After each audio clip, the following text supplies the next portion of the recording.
Okay, let's move on after the first 72 hours of getting your immediate dentures placed.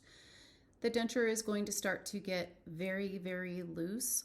You're going to have the sensation that everything hurts every time you open your mouth. Those dentures are going to probably want to pop out. This is the worst part of the entire process, honestly, is this first week after that swelling starts to subside. So you want to remain in good contact with your provider. In my office, I let the patient see me as much as they need to see me. This is a time when they start developing sore spots. When the tops of your ridges start to shrink down, that denture will move down, or if it's the upper, move up into the space that has been created from the gums shrinking. So it'll start to ride really hard in some areas, and typically those areas are these. So when the upper denture starts to shrink up, you're going to start to feel pressure sometimes on this front phalange of the denture. It might start hurting up underneath the nose, and this is a very sensitive area. There's a pressure point right here. So pay attention to these. Up on the top of the denture right here on the cheek, this is another place that will usually start to hurt. And especially if you have bulbous areas from where your teeth were pulled, those will start to ride really hard. You need to contact your provider and let them know so that they can adjust those. These are pretty quick adjustments that we can do in the office, and I do these for my patients a lot, as much as they need. So on the lower, you might start to feel areas down in here that are riding really hard. This is also a very sensitive spot right on top of that chin area, so sometimes that needs to be adjusted. In my office, at 7 to 10 days out, I will do a soft reline. It's a temporary material that we lay inside of the dentures. I try to put it in there very thin because I do not want to thicken the dentures up too much. I place that material in the dentures, and I put the dentures in the patient's mouth, and I have them bite together into their bite.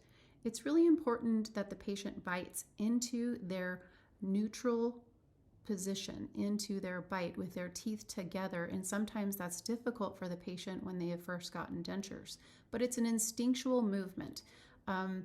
This is the mistake that I see, and I think it's maybe just my communication. Sometimes I'm not telling it to the patient in the right way, so I have to be really careful about how I say this. But when the provider has you bite together or put your teeth together, some of my patients want to do this and put their front teeth end to end together. But that's not what I mean. This is what I mean. I want the teeth to go together as if they're biting together, like when you swallow, that will put you into that position right there. So pay special attention to that when you're doing this, and I hope this educates you on what the provider is trying to get you to do so that your dentures will not get wonky from biting the wrong way. So 7 to 10 days out, we do that temporary reline, and this is usually the first breath of fresh air that the patient experiences in this process, because in that first week or so, the dentures get so loose, the patient honestly is usually feeling like this, like, I can't believe I did this. I can't believe I had all my teeth pulled. These are never gonna work. Sometimes they think like the provider doesn't know what the heck they're doing. They made these completely wrong. They don't even feel like they're supposed to go in my mouth. They don't match up.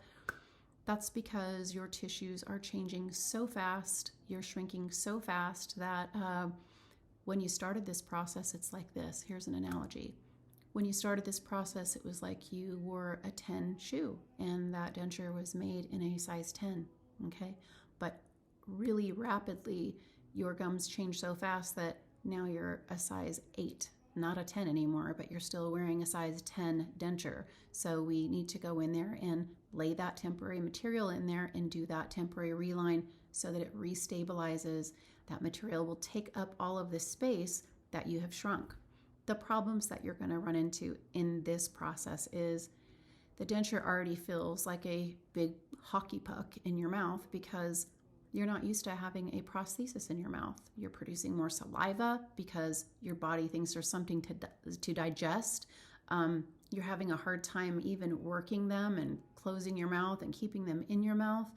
Now you've laid some reline material in there, and it can thicken up the denture and make it feel even bigger. This is a tough process, and it's not going to get better for a while. What does make it better is you wearing those dentures and communicating with your provider where areas are hurting so that they can adjust those and make you feel more comfortable. But it's practice.